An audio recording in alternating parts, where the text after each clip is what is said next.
वक्फ कानून के विरोध पश्चिम बंगाल में भारी हिंसा देखने को मिली। मुर्शिदाबाद में हिंसा में 3 लोगों की मौत, सैकड़ों लोग घायल हुए तो वहीं कई लोगों को अपना घर छोड़कर दूसरी जगह ठिकाना लेना पड़ा है। वक्फ कानून आने के बाद देश में कुछ मुसलमानों के बीच भारी आक्रोश है। वक्फ संशोधन विधेयक संसद के बजट सत्र में पारित हुआ और उसके बाद राष्ट्रपति की अनुमति से बिल ने कानून का रूप लिया। खैर, वक्फ कानून के बाद देश में केंद्र की नरेंद्र मोदी सरकार एक और बड़ा काम करने की तैयारी में है। ऐसा इसलिए कि पीएम नरेंद्र मोदी ने हरियाणा की रैली से खुद इसके संकेत दिए हैं। हरियाणा के हिसार में प्रधानमंत्री नरेंद्र मोदी ने सोमवार को एक जनसभा को संबोधित करते हुए वक्फ संपत्ति को लेकर तुष्टीकरण के आरोप लगाते हुए कांग्रेस पर जोरदार हमला बोला। पीएम मोदी ने कहा, वक्फ की संपत्ति का अगर ईमानदारी से उपयोग हुआ होता तो आज मुसलमान नौजवानों को साइकिल के पंक्चर बनाकर जिंदगी नहीं गुजारनी पड़ती। उन्होंने दावा किया कि इन संपत्तियों से समाज के जरूरतमंदों को लाभ पहुंचने के बजाय इनका फायदा भूमाफियाओं ने उठाया है। पश्चिम बंगाल की मुख्यमंत्री ममता बनर्जी ने राज्य में विभिन्न स्थानों पर वक्फ संशोधन अधिनियम के खिलाफ विरोध प्रदर्शन के दौरान हुई हिंसा पर सोमवार को कहा कि सभी को शांतिपूर्ण तरीके से प्रदर्शन करने का अधिकार है, लेकिन किसी को भी कानून अपने हाथ में नहीं लेना चाहिए। कर्नाटक में जातिगत जनगणना की रिपोर्ट सार्वजनिक होने से पहले ही कांग्रेस पार्टी में हड़कंप मचने की संभावना बढ़ रही है। जनगणना के आंकड़ों को लेकर प्रदेश में लिंगायतों और वोक्कालिगा समुदाय में पहले ही खलबली मच गई है। पीएम नरेंद्र मोदी आज हरियाणा दौरे पर हैं। इस दौरान उन्होंने हिसार में हरियाणा के पहले एयरपोर्ट का उद्घाटन किया। इसके बाद जनसभा को संबोधित करते हुए उन्होंने कांग्रेस पर जमकर निशाना साधा। सपा के मंजनपुर सीट से विधायक व राष्ट्रीय महासचिव इंद्रजीत सरोज का एक विवादित बयान सोशल मीडिया पर वायरल हो रहा है।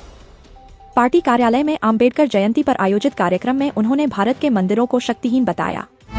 बिहार में एनडीए किसके नेतृत्व में आगामी विधानसभा चुनाव लड़ेगा, इसे लेकर फिर एक नया विवाद छिड़ गया है। हरियाणा के मुख्यमंत्री नायब सिंह सैनी ने एक कार्यक्रम में बयान दिया जिससे बिहार की राजनीति गर्मा गई।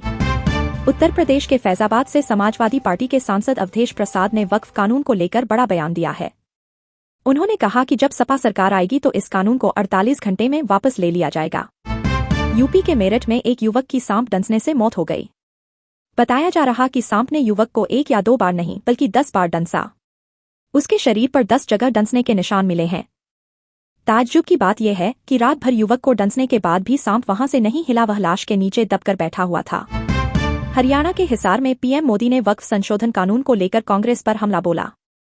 प्रधानमंत्री मोदी ने कहा कि अगर कांग्रेस को मुसलमानों से इतनी हमदर्दी है तो वह अपनी पार्टी का अध्यक्ष किसी मुसलमान को क्यों नहीं बनाते। संसद में 50% टिकट मुसलमानों को दे, वे जीत करके आएंगे तो अपनी बात बताएंगे, लेकिन इन्हें ये नहीं करना है।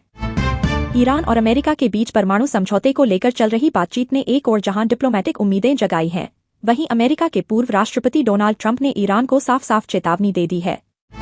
आज मंगलवार को सोना या चांदी खरीदने का प्लान बना रहे हैं तो पहले ताजा भाव चेक कर लीजिए। आज सोने के रेट में 350 रुपए प्रति 10 ग्राम व चांदी के भाव में 100 प्रति किलो की गिरावट आई है। नई कीमतों के बाद सोने के दाम 95,000 और चांदी के भाव 99,000 के आसपास ट्रेंड कर रहे हैं। वक्फ संशोधन कानून को लेकर देश भर में हो रहे प्रदर्शनों पर all India Muslim personal law board एम्प्ल ने मुसलमानों से एक खास अपील की है। उन्होंने मुसलमान से शांति के साथ प्रदर्शन करने के लिए कहा है। साथ ही बोर्ड की तरफ से कहा गया कि पश्चिम बंगाल में पुलिस ने 3 मुस्लिम नौजवानों की जान ले ली, जिसकी बोर्ड ने निंदा की है और अधिकारियों से मांग की है कि आरोपियों के खिलाफ सख्त कार्रवाई की जाए।